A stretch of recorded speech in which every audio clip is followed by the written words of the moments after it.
Oke, halo semuanya, balik lagi di Twitter Space and Growth Space. Hari ini kita mau cerita-cerita tentang momen-momen pahit dalam hidup. Dari momen-momen itu, apakah kita bisa jadi bertumbuh dari kegagalan-kegagalan, dari momen-momen pahit? Apa sih yang kita pelajarin? Mungkin kita bakal ngobrol-ngobrol soal itu. Jadinya, dan tentu saja bareng Jonathan N di sesi kali ini. Jadi selama 1 jam ke depan kita bakal ngomongin itu, cerita pengalaman-pengalaman pahit. Sambil teman-teman di sini kalau ada yang mau cerita boleh silakan naik ke tinggal request ke atas. Nanti bisa ngobrol-ngobrol. Nanti juga ada Bang John juga di sini. Mungkin bakal kasih beberapa tanggapan dan respon. Oke. Bang John udah datang. Halo Bang John. Halo Van. Halo teman-teman. Halo. Gimana Van? Halo Bang John. Apa kabar Bang John hari ini? Baik, hari ini agak slow tapi ya oke lah. Lo Iya. gimana Van, kabar Van? Oke Bang sih, ya sama sih kayaknya agak slow ya belakangan ini beberapa hari ini lagi slow-slow aja tapi kayak nikmatin aja gitu lah. Kayak Betul, slow kali ya lagi. betul. Ini ibaratnya nggak apa-apa loh sekali-sekali slow gitu ya. Hidup nggak harus produktif terus-terusan. Ini kayak kita bisa slow down to speed up juga gitu. Jadi ambil Mhm, ancang-ancang dulu kan, juga pelan-pelan dulu, nggak apa-apa. Oke, iya. jadi ngapain kita malam ini Van? Hari ini kita mau sharing-sharing aja Bang Hmm, seputar momen pahit dalam kehidupan gitu hmm. Bang. Jadi apa ya yang kita bisa pelajarin dari momen-momen itu, terus gimana kita menghadapinya sih kayak apa ya cerita-cerita yang kayaknya sesuatu yang apa ya yang kita rasa berdampaknya negatif tapi ternyata membawa dampak baik juga gitu loh ke kita gitu. Betul. Itu sih yang jadi kita juga ngundang teman-teman yang mau cerita naik ke atas langsung aja request. Tombol ada di kiri bawah HP. Ask to requestnya. Jadi boleh sambil cerita-cerita. Mungkin gimana ya? Mungkin gue dulu kali ya Bang ya Boleh. cerita-cerita kali. Boleh cerita apa? Apalagi pandemi ini kayaknya banyak banget ya momen-momen di Iya, bawah betul. gitu ya. Kalau apa Pak? Kayak nah ini berkaitan dengan pandemi juga hampir dengan pandemi sih sebetulnya. Hmm. Gue pekerjaan pertama kali ya kayaknya ya. Gue berasa kayak jadi nah ini gue bisa ngelihat kayak ini satu ada naik turunnya gitu loh. Nah, eh, jadi gue itu lulus 2019 gitu ya. Tahun 2019 eh Oktober itu wisuda gitu. Dan seminggu setelah wisuda gitu, gue langsung dapet panggilan nih untuk apa ya interview kerja gitu. Nah kebetulan itu juga dapat dari kakak kelas gue gitu loh. Dia lagi butuh. Nah gue jadi videographer gitu. Jadi buat ada marketing film gitu lah. Gue film. Jadi mereka mau premiere segala macam gitu. Kekurangan orang buat syuting-syuting lah. Yang kalau biasanya kan kalau sering lihat di sosmed-sosmed itu kan yang rekamin orang ketawa misalnya lagi nonton film kayak gitu terus rekam testimoni segala macam gitu. Hmm. Itu kayak wow, itu berasa wow banget gitu loh. Baru seminggu wisuda udah dapet kerjaan aja gitu. Dan gue rasa nggak semua bisa dapat kesempatan itu gitu loh. Itu jadi kayak gue berada di atas gitu. Oke, tadinya mau 1 hari aja gitu kayak seminggu gitu sama premier tau-taunya ternyata sama si bosnya itu kayak oh yaudah kita sebulan deh gitu. Oke, dengan ditambah lagi gue senang lagi gitu kan. Wah, asik. Ini kerjaan pertama gitu segala macem. Tapi agak jauh gitu karena gue rumahnya di Tangerang tapi kerjaannya di Sudirman gitu. Jadi Hmm. gue Lumayan ya. Naik apa lo rumahnya tiap hari ke situ? naik kereta gitu. Tadi gue coba Oke. pakai busway gitu. Wah, tapi gila macet banget di tol. Jadi gue nggak ini nih. Jadi gue pakai kereta aja. Tapi gue harus itu lagi, harus naik Gojek dulu ke stasiun, dari stasiun kereta naik Gojek lagi ke si Sudirman itu gitu loh. Jadi, nah hitung-hitung makanya seperempat gaji gue itu habis buat buat ini, buat Transport ya. aja gitu kayak, wah gila itu, makanya itu kayak ada plus minus. Tapi ya udahlah gue bilang buat nyari pengalaman gitu, kayak gitu. Ya udah gue terima-terima aja. Terus Akhirnya ya udah selama 1 bulan itu kerja, totalnya kok udah udah lewat sebulan, terus gue ini, ya udah 3 bulan deh gitu, dibilang, oh ya udah gue seneng juga gitu, dapat 3 bulan segala macem. Nah pas di 1 bulan pertama itu kok gue belum digaji ya segala macam gitu. Kayak gue saat itu kan gue baru pertama kali kerja gitu, kayak enak gak sih buat nanya nanya gaji gitu kok belum dibayar segala macam. Gue kayak gimana ya gitu. Akhirnya gue nanya ke kakak kelas gue itu yang tadi eh, minta gue masuk gitu, gimana? Ya udah katanya ngomong aja. Ya udah gue ngomong ke bos ya, iya ntar dibayar ya. Terus seminggu kemudian belum ada. Malah itu apa transportnya aja udah mahal gitu. Gue nggak bisa, gue nggak dapat gaji gitu segala macam, gimana ini kayak itu kayak ada naik turunnya. Oke, terus kayak gue udah hampir sendiri kayak ini kalau besok nggak dibayar gue kayaknya nggak mau masuk deh, nggak ada duit buat buat transport gitu kayak. Terus ya udah jadi itu ke down gitu. Gue mikir gitu malamnya, sorenya sama bosnya dipanggil, iya ya ini dibayar ya gaji segala macam. Oke, akhirnya dapet sih gaji segala macam gitu. Oke 3 bulan, terus gue mikir ya udah safe lah gitu, ada gaji segala macam 3 bulan. Terus gue udah mikir kayak apa nanti bakal dilanjut setahun ya gitu, kayak bakal dijadiin karyawan tetap kah gitu segala macam.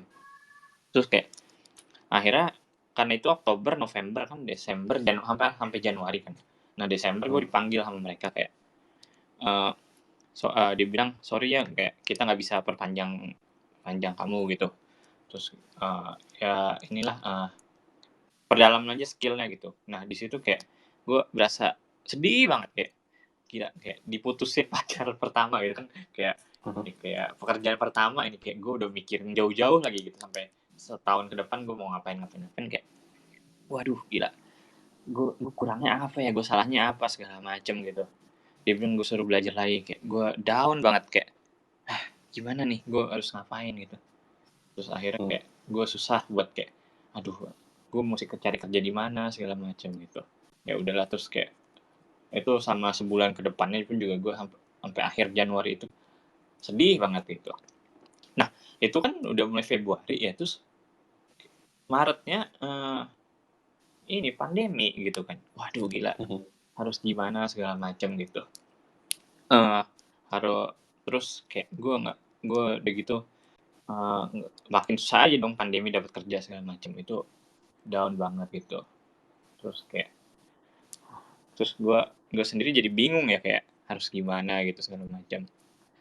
Tapi ya kalau fast forward gitu ke depannya ya ya di pandemi ini justru malah malah dapat sesuatu yang lebih baik gitu loh. Maksudnya bisa WFH segala macam gitu. Gue jadi mikir lagi kayak iya ya, selama pandemi walaupun nggak dapat kerjaannya juga, waktu itu dapat kerjaan juga dapat dapat dari ini dari saudara gitu. Terus akhirnya kan fast forward lagi berapa setahun kemudian kan kayak akhirnya sama Bang John kan sekarang. Nah jadi kayak gue mikir kayak iya ya pandemi walaupun kayak kemarin merasa susah dapat kerjaan, terus bahkan pas sebelum pandemi udah kehilangan kerjaan gitu, gue jadi mikir kayak apakah kayak eh sorry, apakah gue kayak gimana ya segala macam, gue bingung. Terus tapi dapat dari pandemi itu dapat sesuatu yang baru, WFH gitu loh. Bisa WFH, dan yang tadi permasalahan gue ketika eh apa ya tadi, seperempat gaji buat transport gitu bisa di save justru kan. Itu sih. Jadi gue mikirnya gitu. Ternyata dari sesuatu yang tadi diberhentiin, terus malah pas WFH ini malah setelah pandemi WFH bisa bisa kerja di rumah, terus kayak wah bisa langsung lebih enak lah gitu. Gitu sih kayaknya. Kalau kalau dari gue jadi dari yang kurang enak bisa jadi sesuatu, ternyata dari pandemi bisa salah satunya gitu loh. Ya, pandemi bisa WFH, bener banget ya, apalagi buat lo yang rumahnya jauh. Iya betul, kayak gitu. Oke. Mm. Dan ya gitu sih bang jadinya menurut gue. Right.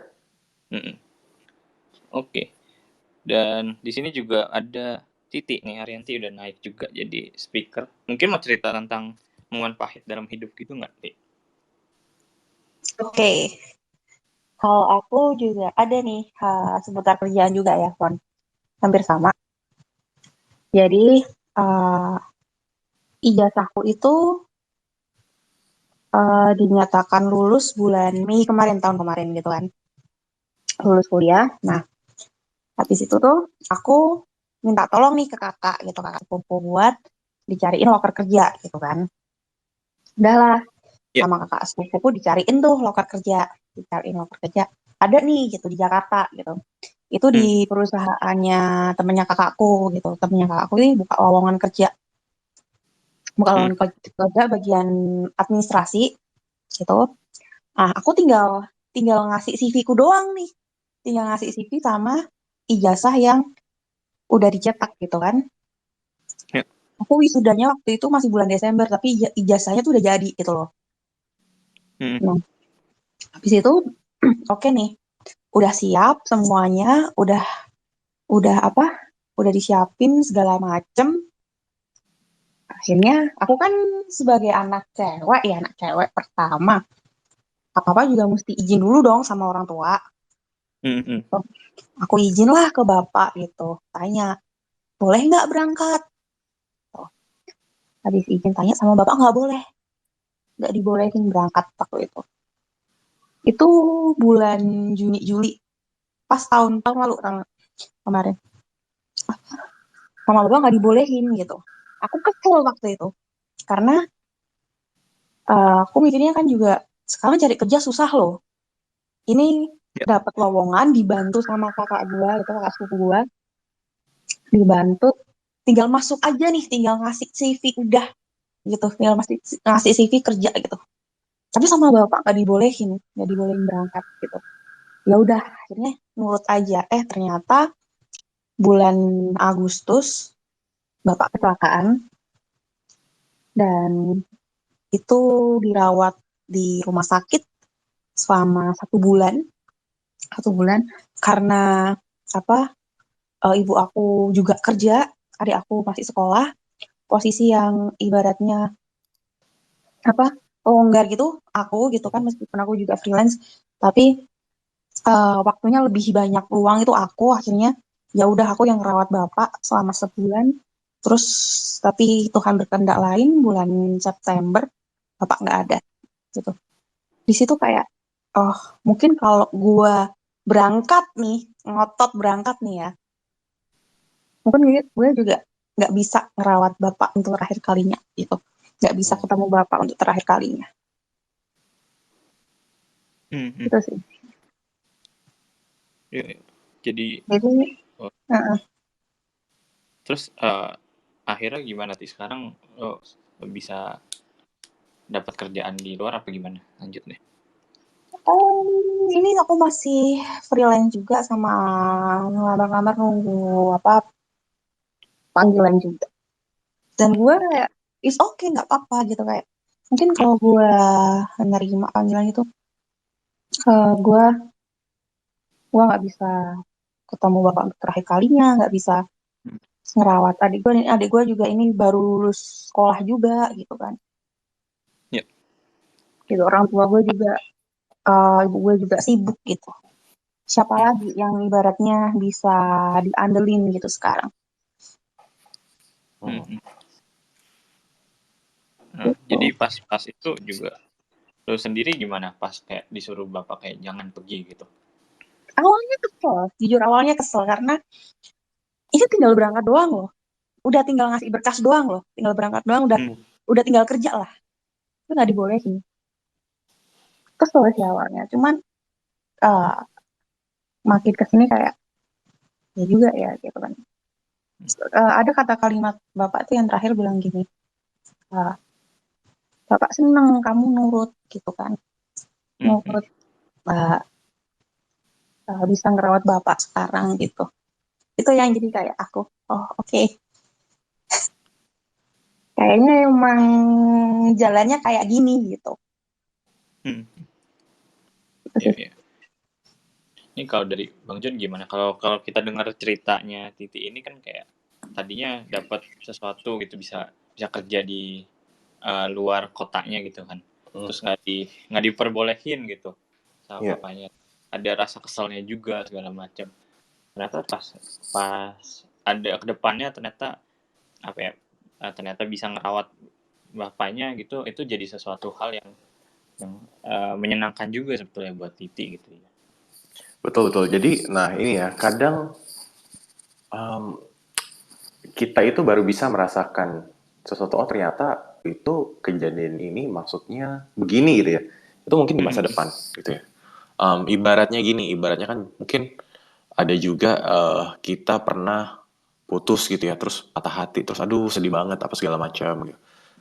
Tapi ternyata ketika kita sudah setahun kemudian kita menyadari oh ternyata hubungan yang kemarin sebenarnya toksik ya gitu. Ternyata yang itu nggak bagus juga ya. Bisa jadi oh ternyata memang jalannya begini.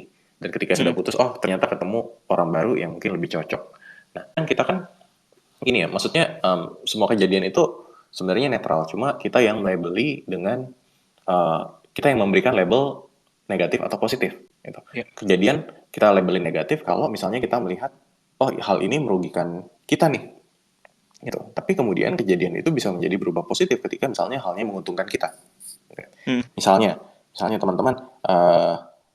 teman-teman harusnya mau liburan nih, mau liburan naik pesawat gitu ya. Mau liburan naik pesawat, ternyata teman-teman ketinggalan pesawat gitu kan, ketinggalan pesawat. Nah, ketika misalnya kita biasanya mulai beli ini sebagai hal yang merugikan karena ah harus beli tiket pesawat lagi, aduh mana lagi mahal, aduh gini gitu gitu ya. Ya. Rencana mungkin berantakan gitu kan. Jadi emosinya ikut negatif ketika kita melabel ini negatif karena merugikan kita, emosi kita jadi negatif. Tapi Mm. ternyata pas kita tahu misalnya tiba-tiba ada berita bahwa pesawatnya kecelakaan gitu ya, Mm. pesawatnya kecelakaan, tiba-tiba kita jadi merasa bersyukur, aduh untung saya nggak ada di pesawat tersebut gitu ya, saya jadi Ya. masih bisa hidup. Nah itu kan padahal um, keadaan ketinggalan pesawat bisa jadi positif, bisa jadi negatif tergantung kita mau ngasih label apa gitu, Mm. gitu kan. Mm. Nah, jadi ini juga kita sebenarnya nggak usah buru-buru, makanya kita nggak perlu buru-buru melabelin. Ya. Gitu. Mungkin ya memang misalnya ada kejadian negatif gitu ya, ada kejadian yang bikin kita sedih, bikin emosi kita jadi negatif, kesal, marah, nggak apa-apa, kita acknowledge aja. Mm. Tapi mungkin setelah itu ya kita nggak usah lama-lama tenggelam di perasaan sedih itu loh, di perasaan negatif itu. Karena Mm. ya bisa jadi bisa membawa kita belajar oh ternyata kemarin itu saya kurangnya begini gitu ya, bisa saya perbaikin gitu. Mm. Misalnya kayak apa gagal ujian masuk gitu ya, ujian masuk perguruan tinggi gitu. Ya. Wah sedih gitu kan. Tapi di satu sisi mungkin kayak malah jadi berkubang di situ gitu. Kayak udahlah saya nggak mau ini mah nggak mau apa ujian lagi gitu. Susah Mm. gitu kan. Tapi kan sebenarnya kalau mau dibalik, oh justru dari sini oh kita bisa belajar. Oh oke kemarin kayaknya saya kurang belajar di bagian ini. Ya udah, berarti belajar lagi. Tahun depan coba lagi aja gitu kan. Ya. Gitu. Jadi sebenarnya banyak sekali yang bisa kita apa ya kita pelajarin dari pengalaman pahit tadi ya. Yang mungkin kita baru bisa lihat itu di masa depan. Gitu. Dulu Mm. juga aku mau sharing dikit deh. Gue Ya. tuh dulu pernah kerja di Singapura kan sebagai arsitek. Nah, itu di tahun 2008-2009. Dan pas di tahun 2008 itu ada krisis moneter juga yang menyebabkan ada gelombang layoff um, di sedunia lah gitu ya. Dan di kantor gua di Singapura itu kenanya di tahun 2009. Dan itu gue jadinya kena PHK juga gitu. Kena PHK. Dan di masa itu gue kayak aduh ya kena PHK gimana ya. Terus mau nge-apply kerja di Singapura juga susah karena pemerintah sana lagi memprioritaskan buat tenaga kerja lokal yang juga kena PHK. Jadi akhirnya gue balik ke Indo, terus kemudian gue ditawarin kerjaan jadi sosial media, gitu kan. Di sosial media, di salah satu agensi tahun 2010-2011 waktu itu. Kemudian gue, ya udah deh, coba aja ambil aja sesuatu yang baru, mari kita coba, gitu kan. Tapi ternyata itu yang membawa gue, oh oke, menemukan karir yang baru, kerja sebagai sosial media, yang akhirnya juga masuk ke startup gitu ya, kerja di startup, jadi head of sosial medianya gitu, terus jadi content creator juga, terus juga gue jadi menggunakan apa ya lebih paham platform sosial media buat sharing gitu. Yang dulu kayaknya gue nggak akan mulai ini, oh misalnya gue nggak kena PHK gitu ya. karena gue kena PHK, gue akhirnya malah mencoba sosial media gitu, dan ternyata gue menyukai sekali apa yang gue lakukan di sosial media. Tapi itu kan baru kelihatan setelah gue menjalani sosial media itu selama 5 tahun 6 tahun kali ya. Oh ternyata begini ya gitu ya. Di awal gue kena PHK ya gue mana kepikiran gue mau jadi content creator gitu, bahkan waktu itu juga belum ada kali. Nah jadi ya mungkin di masa depan kita baru bisa lihat sebenarnya manfaatnya apa sih kejadian dulu tuh ke kita gitu ya. Gitu kali, Fon. Oke, thank you Bang buat sharingnya juga. Mungkin kita dengan cerita teman-teman yang lain yang udah naik juga kali ya. Sini udah tadi Ana duluan sih yang naik, boleh cerita Ana. Ya, halo malam teman-teman semua. Nama saya Ana. Pengen cerita waktu tahun 2019. Jadi saya kerja di perusahaan yang pusatnya di Jepang dan dia buka cabang di Indonesia. Oke, jadi pas kerja di situ, aku inget pas bulan November diumumin bahwa perusahaannya bakal tutup cabangnya di Indonesia. Tutupnya Desember. Jadi sebenarnya nggak dikasih waktu banyak sih buat nyari kerjaan yang baru. Jadi saat itu aku dikasih tahu, udah mulai nyari-nyari juga sih, tapi kebetulan belum sempet dapet. Aku cari-cari, terus mulai dapetnya itu pas bulan Februari 2020.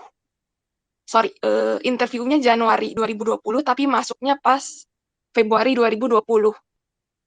Nah, itu aku masuk perusahaan baru. Kalau dilihat lagi sekarang, gara-gara aku keluar dari perusahaanku sebelumnya, sekarang aku dapat perusahaan yang lebih bagus di benefitnya daripada yang bubar itu. Tapi kalau misalnya perusahaan yang nggak bubar, bisa aja aku masih kerja di situ dengan benefit yang lebih rendah daripada sekarang. Jadi benar sih kalau dari cerita teman-teman, mungkin kalau dilihat waktu itu kejadiannya nggak bagus gitu ya. Tapi ternyata dilihat mundur sekarang merupakan sebuah peningkatan malah. Jadi benar sih bahwa kita nggak bisa melihat satu cerita pada saat terjadinya. Bisanya dilihat pas setelah dari masa depan lengkapnya mungkin ya. Gitu aja sih sharing dari saya. Iya, thank you Ana buat sharingnya. Dan waktu itu pas apa ya, di masa-masa dicari-cari kerjaan itu gimana tuh rasanya? Apakah kayak apa ya, susah untuk menerima kenyataan atau gimana kalau waktu itu Ana? Enggak sih, cuman ya waktunya kan nggak banyak ya. Jadi aku takutnya sempet nganggur dulu, tapi ternyata enggak. Itu juga enggak, soalnya selesainya Desember, ya hitungannya Januari. Januari aku cari kerja, Februari udah dapat lagi sih. Takutnya sebelumnya sih bisa nganggur lama, tapi ternyata enggak kejadian juga. Jadi waktunya tepat gitu ya? Iya. Oke. Thank you Ana buat sharingnya. Mungkin lanjut ke Miftah. Miftah ini udah apakah bisa open mic? Halo. Halo, Kak Miftah. Halo. Ya, ada yang mau di-sharing Kak? Iya, ini sekilas cerita tentang pengalaman pahit banget ya. Jadi aku tahun 2006 itu lulus SD. Nah di situ keluargaku sama sekali bukan orang berduit dan sama sekali bapakku tuh nggak punya pekerjaan dan umurnya udah 70 gitu. Jadi waktu itu mau sekolah nggak ya, lanjut sekolah nggak ya gitu. Akhirnya aku cari ya kayak ada pesantren yang nampung secara gratis gitu. Tapi konsekuensinya itu harus jadi pengurus pesantren lah gitu, asrama gitu loh. Jadi itu suatu pengalaman yang adrenalinnya itu kayak terpacu banget gitu. Pengen sekolah tapi gak ada duit. Akhirnya jadi harus jadi pengurus pesantren, bangun setengah 2 malam sampai jam 10 malam harus memastikan para santri itu tidur setengah bangunin santri karena jam 3, karena jam setengah 3-nya harus tahajud. Itu kita tiap hari 7 tahun. Nah sebenarnya pesantrennya tuh biasa aja gitu loh. apa adanya gitu loh, makan kita apa adanya, tahu tempe gitu tiap hari udah. Nah, ketika aku mulai memikirkan masa depan, di situ tuh nggak ada sama sekali yang tahu tentang SBMPTN, UMPTKIN, atau UTBK, itu nggak ada sama sekali gitu loh. Jadi saya kayak masuk di pesantren baru yang di situ seniornya nggak ada, dan di situ kan tertutup, nggak ada HP, nggak ada laptop, nggak boleh bawa HP, nggak boleh bawa laptop kayak gitu. Jadi kayak apa ya, aku bolak-balik ke warnet sendirian hanya untuk eh, mau kuliah gitu loh. Jadi dari 500 santri itu, jadi aku bolak-balik ke warnet hanya untuk apa namanya, ngirimin berkas kayak STAN PTKIN, SBMPTN gitu, kayak SNMPTN gitu.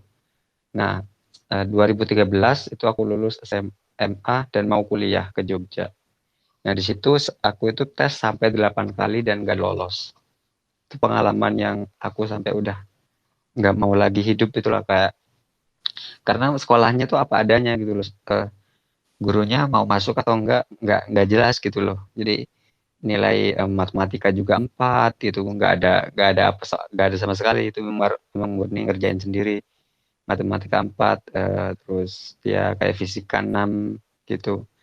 Jadi sesuatu yang membuat aku down. Aku semangat banget tapi lingkungannya nggak mendukung gitu. Aku pengen pindah, terus aku pengen pindah, pengen tes, akhirnya 8 kali tes itu nggak lolos. Pernah satu kali ke warnet gitu, hanya untuk ngecek apa ya, kelulusanku apa enggak di SBMPTN, ternyata nggak lolos gitu. Akhirnya aku nangis di apa namanya, di sampingnya kan ada masjid, nangis sampai sore gitu.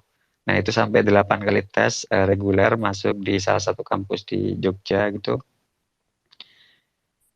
Dan itu benar-benar nggak tahu mau ngapain, akhirnya gap year, nggak mau kuliah tapi tetap stay di pondok gitu loh. Dari situ tuh down banget, udah udah nggak tahu mau hidup ngapain. Terus saya dipaksa ke Jogja. Nah, di situ ada Mas yang nampung aku, meskipun aku nggak kuliah nggak apa-apa, di situ bantu-bantu keluarga karena ada bocil tiga balita gitu. Nah, itu akhirnya aku nggak pernah nyangka sama sekali aku bakalan punya atmosfer yang aku pengenkan gitu loh. Yang sebelumnya aku udah jatuh bangun hampir setahun bolak-balik, yang ngurusin ujian nasional lah, yang SBMPTN, SBM itu benar-benar sendirian gitu loh. Nggak ada sama sekali yang ngawalin gitu. Jadi nangis-nangis juga sendirian, kayak ngirim-ngirim berkas kayak gitu. Itu cerita pengalaman-pengalaman baik. Nah, di situ tuh kayak udah titik terendah gitu loh. Nah, kemudian aku kuliah. Nah, aku jadi salah satu mahasiswa berprestasi gitu loh. Mempublish banyak jurnal di Sinta 2 gitu-gitu. Terus jadi kayak apa ya namanya, mahasiswa tauladan, mutu tauladan kayak gitu-gitu. Nah, itu aku apa ya, merasa nggak pernah nyangka bahwa aku bakalan di titik itu gitu loh. Eh, Meskipun dari sekolah yang sangat apa adanya banget, nggak pernah maju banget, itu pun angkatan-angkatan keberapa itu kayaknya sekolah nggak niat banget gitu. Jadi aku pengen kayak lihat orang sukses kayak gimana sekolah kayak gitu tuh.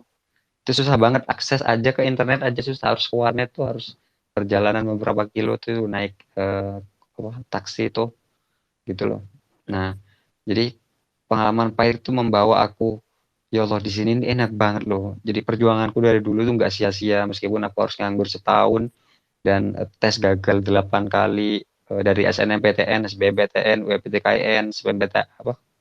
Pokoknya ada reguler 1, reguler 2, mandiri 1, mandiri 2 itu gagal semua. Itu udah paling titik down banget, udah belajar mati-matian kayak gitu. Nah, setelah itu habis kuliah aku down lagi karena depresi kan udah gak kuat gitu. Akhirnya ke Pare itu 2019. Nah, aku paksa di Pare, meskipun udah depresi akut, aku paksa 8 bulan di Pare belajar bahasa Inggris dan akhirnya dapat beasiswa LPDP, LN luar negeri gitu di 2019-nya. Aku sama sekali nggak pernah nyangka aku bakalan ada di titik itu. Dulunya yang SD itu nggak bisa sekolah, terus nyari-nyari info mana sekolah yang gratis gitu. Nah itu tuh akhirnya apa ya, pelajaran yang aku ambil itu ketika kita dalam titik terendah pun itu nanti pasti ngebons ke apa ya, dia tuh pasti mantul gitu loh. Jadi aku pernah di titik terendah kira-kira 2 sampai 3 kali titik terendah dalam hidupku, dan aku pengen nggak sama sekali hidup di dunia ini, udah mau entah kemana itu, udah gak apa, udah gak pengen sukses, udah gak pengen apa gitu. Itu aku ingat bahwa aku dulu pernah loh di posisi kayak gini. Akhirnya itu yang tetap menjadi support dalam diriku sendiri, intrinsic motivationku sendiri, bahwa ini akan berakhir kok ini loh. Jadi ketika aku dapat LPDP di 2019 kan COVID tuh, akhirnya kan nggak ini kan, nggak negara pada Nggak tutup berangkat. dan nggak berangkat gitu loh. Akhirnya depresi, akhirnya ikut preparation dari LPDP-nya, academic course, itu malah tambah depresi karena harus daring kan, sinyal di rumah juga nggak ada sinyal. Jadi aku harus kalau mau kan tiap hari dari jam 8 sampai jam 4 sore ya, itu selama 4 bulan. Jadi di rumah nggak ada sinyal, jadi aku harus naruh HP-ku itu di atas genteng, di bawahnya genteng tuh loh, di rumah. Nah itu aku tethering, aku di bawah, aku di kamar gitu loh, di tethering aku di kamar pakai laptop gitu loh. Jadi segitunya banget gitu, pengalaman pahit banget gitu. Jadi ya Allah, kayak gini banget tuh perjuangan dari dulu. Dan ketika aku flashback ke experiencing ke masa lalu, aku pernah loh di titik yang lebih parah daripada ini gitu loh. Jadi aku masih bisa bersyukur, dan apa ya, masa lalu adalah masa lalu gitu, dan tomorrow is the first sunset of the rest of your life gitu loh. Jadi itu yang keep me mindfulness, bahwa besok itu adalah matahari terbit pertama dari sisa umur kita gitu loh. Jadi oke lah, oke kita depresi, oke kita pahit, kita down, tapi masa lalu tetap masa lalu. Besok pagi bangun itu adalah sunset pertama dari umur kita gitu. Apa ya, the rest of our life lah gitu. Ya, betul. Matahari terbit pertama dari sisa umur kita itu, dan digunakan untuk sebaik-baiknya. Meskipun kita depresi, it's okay to be not okay gitu. Kita ke psikiater dulu pelan-pelan. Dan sekarang to be honest, aku masih dalam psikiater dalam 3 bulan nih untuk karena depresi akut kan gitu. Dari 2021 sampai 2022 ini gitu. Itu sih. Mungkin teman-teman kalau ada pertanyaan gitu, gimana cara ngatasin teknikal itu, bisa mungkin nanti teman-teman yang lain bakalan sharing gitu loh. Ya, thank you banget Miftah udah sharing ya. Dan mungkin ini juga ada benernya dari sharing Miftah tadi ya, bahwa tenang aja teman-teman, hidup itu sebenarnya jangka panjang gitu ya.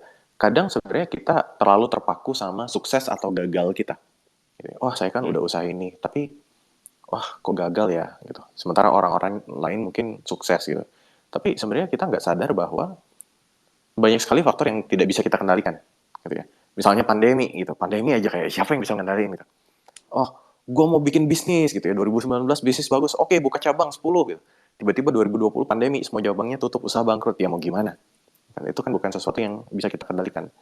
Tetapi sebenarnya secara nggak sadar kita itu sebenarnya kita itu udah berkembang gitu. Kita jadi tahu, oh mungkin lain kali kalau bikin bisnis, gak usah, kalau mau nambah cabang, gak usah langsung 10, mungkin 1-2 dulu gitu ya. Atau pandemi bikin kita jadi lebih belajar ngendaliin keuangan gitu kan. Yang tadinya uang di tabungan selalu nol, terus tiba-tiba sekarang kayak, wah gak bisa nih kalau kayak gini terus gitu kan. Pandemi juga penghasilan naik turun, jadi oke, kita mulai menyisihkan gitu ya buat dana darurat segala macam.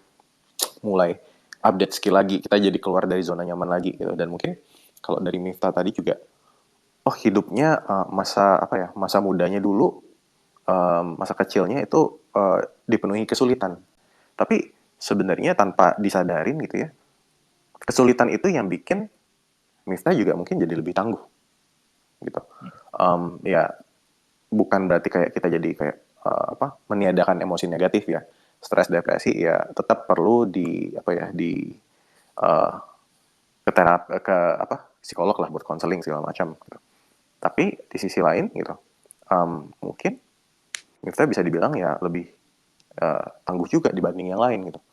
Dan itu teman-teman, kalau kita fokusnya justru bukan ke sukses atau gagal ya, tapi kita udah berkembang nih gitu. Mungkin di satu saat ya tadi bisnis udah bangkrut segala macam, atau misalnya harta kita hilang gitu. Tapi sebenarnya skill kita itu masih ada di diri kita gitu ya. Sehingga kita mau bahkan gue pun mikirnya gini, ya kalaupun misalnya besok gitu ya, mungkin semua harta gue hilang, uang gue hilang segala macam, ya udahlah, mungkin untungnya gue ada skillnya nempel di gue bisa ya udah cari kerja lagi gitu ya dengan skill yang ada di gue itu gitu. Yang penting kita harus lebih fokus ke growth kita, sejauh mana kita udah berkembang gitu ya. Jadi kita nggak terlalu fokus di sukses atau gagalnya gitu teman-teman. Nah ini juga mungkin gue juga nanti mau sharing banyak sih gimana caranya kita bisa mengubah dari pengalaman pahit ini menjadi sesuatu yang bisa kita pelajarin, yang bisa berguna buat kita gitu ya, yang membuat kita berkembang. Itu ibaratnya momen-momen di bawah itu justru adalah momen kita buat belajar. Nah jadi belajar tuh ada dua nih.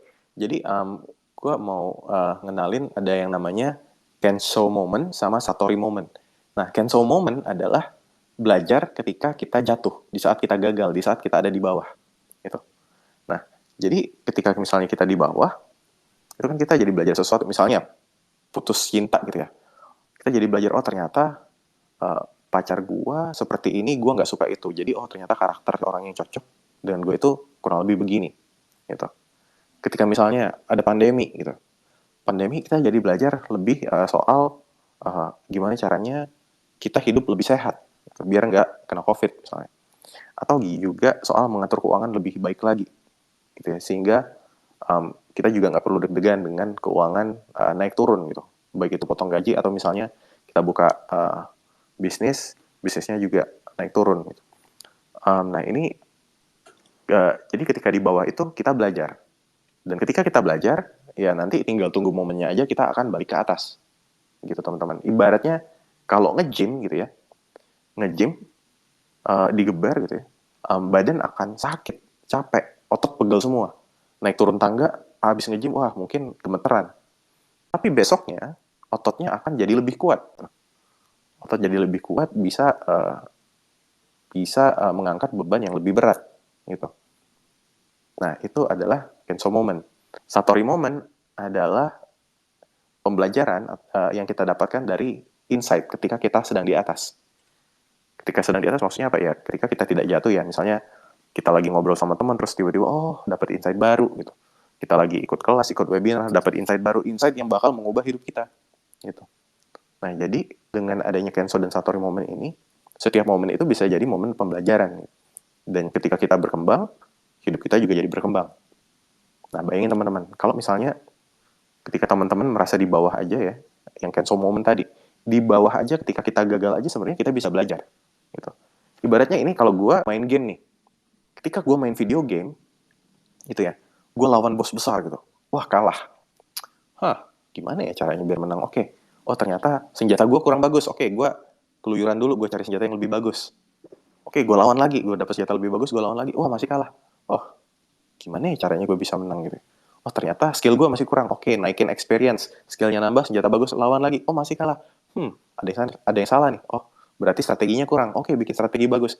Nah itu ketika kita bermain game, kita punya mentality yang tidak takut akan kegagalan gitu ya.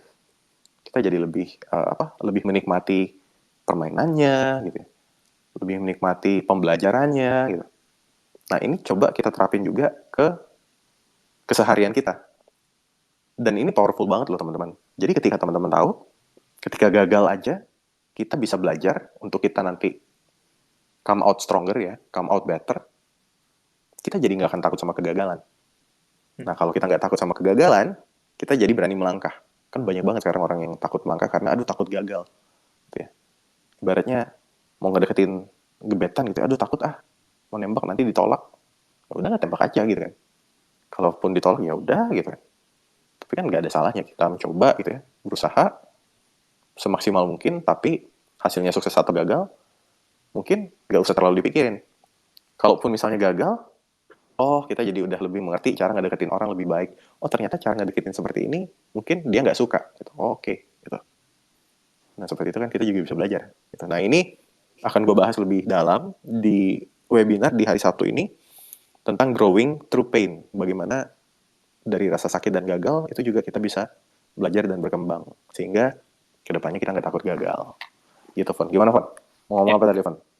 Iya, jadi Bang Jun bakal bahas lebih lanjut lagi ya di webinar. Terus linknya kalau mau ada yang tertarik bisa klik link yang udah di attach di atas gitu. Ya, jadi gitu. Dan mungkin ada teman-teman lagi nih yang mau cerita nih, Bang. Ada Sita nih yang udah naik juga. Halo Sita. Halo Devon, halo Bang John. Halo, halo. Gimana Sita mau nanya atau ada yang mau di-sharing? Kalau aku mungkin lebih sharing ya. Kalau Sikat. pengalaman pahitku itu, jadi aku berasal dari keluarga broken home ya. Dan posisinya ketika orang tua aku itu cerai, aku di posisi yang aku nggak tahu sama sekali gitu. Tiba-tiba udah cerai aja. Jadi itu cukup yang apa ya, buat aku tuh ya pengalaman yang kok bisa ya gitu. Aku ngerasa kayak aku kok nggak kayak dianggap seperti anak gitu di keluarga.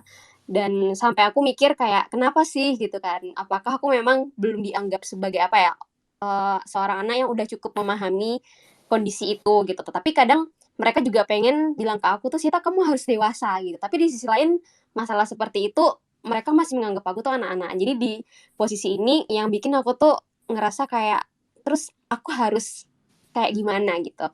Dan yang menyakitkannya juga ini tuh sungguh apa ya, karena aku anak tunggal juga, jadi bener kayak aku nggak mau tahu apa ya, aku nggak tahu mau cerita ke siapa. Aku ngerasa malu cerita ke sepupu, cerita ke tante, ke om, karena kayak duh kok kayak gini banget ya gitu. Dan ini juga bikin aku akhirnya ya aku didiagnosis kecemasan dan juga depresi gitu tahun 2019 dan tahun 2020 itu. Jadi kayak berturut-turut awalnya cuma cemas kayak gitu. Terus kemudian udah depresi gitu di pas awal pandemi tahun 2020 itu. Dan apa ya, aku ngerasa kayak di sini udah yang bingung kayak mau gimana sampai aku udah bikin kayak surat wasiat lah istilahnya buat orang tuaku. Aku ngerasa kayak jadi bebannya mereka gitu. Karena di sisi lain aku nggak tahu aku harus cerita ke siapa. Aku merasa malu cerita ke orang lain dan aku merasa kayak aku minta tolong ke orang lain itu menganggap diriku itu lemah di sisi itu ya, di waktu itu. Tapi setelah itu ada satu apa ya, satu diriku di dalam hati paling dalam aku kayak, Cita ayo kamu harus bisa keluar dari ini gitu. Dan di situ aku tergerak gara-gara hati kecilku ini bilang, oke nggak apa-apa kamu pelan-pelan aja, kamu coba ambil HP-mu, kamu cari kontak biro psikolog yang udah kamu simpan. Ya memang pada waktu itu aku udah sempet nanya gitu ke temanku gitu yang udah duluan apa ya punya langganan gitu kan. Terus akhirnya aku memberanikan diri buat bikin apa ya appointment sama psikolog. Dan di situ aku ketemu dan aku ceritain semuanya, aku ngerasa kayak wah lega banget gitu. Dan aku inget banget di sisi itu psikologku bilang kalau kamu minta bantu tuh bukan berarti kamu tuh lemah gitu, tapi ya namanya manusia memang seperti itu gitu. Sudah fitrahnya manusia itu memang ada satu waktu dia memang harus membutuhkan orang lain. Tapi di kondisi yang kayak gini, aku jadi bersyukur gitu. Karena aku dapat satu insight ketika aku menjalani proses terapi ya. Selama sekitar 2 bulan aku terapi itu dan aku dapat insight kalau apa yang aku alami itu sebenarnya bisa menjadi suatu kekuatan yang bisa aku bagikan ke orang lain. Jadi aku pengen bilang ke teman-teman yang mungkin punya kondisi yang sama seperti aku gitu, bahkan mungkin lebih parah. Aku pengen apa ya, pengen bilang ke mereka juga kalau kalian tuh nggak sendirian gitu, karena aku merasakan kayak gitu, karena aku merasa kayak aku tuh sendirian banget, kayak aku merasa aku orang yang paling menderita padahal enggak gitu. Dan pada akhirnya pas tahun 2020 pandemi itu aku mulai merasa membaik, yang aku merasa orang-orang itu kok banyak yang akhirnya cemas, depresi gitu. Tapi ya surprisingly aku malah merasa yang baik-baik aja gitu. Karena mungkin baru selesai terapi juga gitu. Nah akhirnya aku memberanikan diri gitu Fon buat bikin podcast yang Stoicast ID. ya bahas stoikisme gitu dari pengalamanku itu, dan aku berusaha menerapkannya juga gitu. Jadi sebenarnya kalau ngomongin pengalaman pahit, aku cukup bersyukur gitu pernah mengalami itu gitu. Meski menurutku aku pengen aku bisa lebih berani sih kalau misalnya aku mengulang ke hidup aku, pengen lebih berani. Bukan berarti aku ingin mengganti orang tuaku, tetapi aku pengen aku lebih berani untuk mengutarakan apa yang ingin aku katakan kepada mereka. Mungkin kayak gitu sih. Oke. Thank you for sharing ya. Thank you Bang John. Aku mau nanya, boleh nggak? Boleh. Ya, sama Bang Jonathan, sama yang lain juga. Nah, sebenarnya kan itu adalah hidup kita sebenarnya adalah kejadian apa yang dari dua bagian, apa yang bisa kita kontrol dan apa yang nggak bisa kita kontrol dari kecil, gitu loh. Jadi sometimes kita memang membutuhkan perspektif untuk memaknai sesuatu, gitu loh. Jadi aku mau nanya sama Bang Jonathan. Tadi kan ngomong sukses itu jangan fokus sama sukses atau gagalnya, tetapi lebih ke prosesnya itu, gitu loh. Jadi kita memaknai bahwa kita melakukan sesuatu ini ya memang kita mencintai prosesnya itu, entah gagal atau apa, entah diperbaiki di bagian mana, itu dalam prosesnya gitu. Apakah kayak gitu loh, mengubah mindset gagal dan sukses ke lebih ke mencintai prosesnya. Apakah kayak gitu, Mas Jonathan? Miftah, kamu pernah main apa ya? Pernah main kartu nggak sama teman-teman? Main capsa gitu atau apa? Main Uno gitu. Pernah main Uno? Iya. Pernah kalah nggak? Pernah kalah, ya kalah. Kamu stres nggak pas kalah? Lumayan gitu loh, gregetan pengen bales gitu loh. Betul, tapi apakah bikin kamu stres? Aduh gila, gue nggak mampu banget. Aduh, gue fail banget main Uno. Gue nggak mau main ini lagi. Iya. Kalau Uno enggak sih, tapi kalau domino iyalah. Kalah mulu domino. Nah, tapi apakah kamu sampai stres ketika main domino sama teman-teman terus kalah? Enggak sih, karena enjoy aja gitu loh. Kadang kita enjoy, sometimes aku gregetan, sometimes itu kayak roller coaster gitu. Hal apa yang bikin kamu enjoy? Ya karena ketawa sama teman-teman itu loh, gitu loh. Right. Nah, jadi itu kan karena situasinya bikin kita bisa menikmati situasinya. Yang tadi fun, orang-orangnya kita suka, obrolannya menarik gitu ya. Sehingga menang atau kalahnya kita nggak peduli. Gitu loh. Nah, jadi buat kita semua di sini ya, bisa nggak ketika kita misalnya berusaha, yang tadi kita bikin situasinya menjadi situasi yang fun. Gitu. Orang-orangnya juga gimana caranya kita set teman-teman perjalanannya juga menyenangkan. Gitu. Sehingga ketika kita kalah, kita gagal pun kita nggak terlalu peduli. Oh iya, perjalanannya fun kok, ya udahlah nggak apa-apa gitu. Nah jadi coba mindset ini kita terapin, gitu kan? Gitu loh. Jadi kita apalagi misalnya gini ya, contohnya kadang banyak dari kita juga yang merasa kita tidak mampu gitu. Aduh gue nggak mampu, gue gagal gitu kan. Gue sering gagal gitu. Coba lihat, padahal kamu itu dulu ketika bayi ya, berusaha belajar berdiri gitu ya, belajar jalan, itu nggak sekali berdiri terus langsung sukses. Lihat aja bayi-bayi belajar berdiri kan. Mau belajar berdiri, aduh jatuh. Coba lagi. Aduh jatuh kepentok, wah nangis gitu ya. Besoknya coba lagi. Bayi itu resilience-nya paling tinggi ketika kita bayi. Kita fokus di belajar. Ketika kita jatuh, masih belum bisa berdiri, kita nggak peduli. Besoknya udah lupa. Besoknya coba lagi. Gitu. Nah, jadi bisa nggak kita punya mentality yang sama? Jadi dulu sebenarnya ketika kita belajar, kita nggak peduli sama kegagalan. Gitu. Yang penting, oke, hari ini belum, coba lagi deh. Oh, ini masih belum, yaudah, coba lagi besok. Gitu. Nah, tapi kan yang ada adalah, itu ya, mungkin ada yang salah dengan cara kita dididik juga. Kita dididik mungkin dari orang tua kita terlalu fokus di sukses atau gagal. Dan sering kan kita juga dibandingin. Lihat tuh, si anak tetangga A gitu kan. udah jadi ini, kok kamu belum gitu. Si ini udah lagi kok kamu belum, si ini udah kerja kamu kapan, si ini udah menikah kamu kapan gitu ya.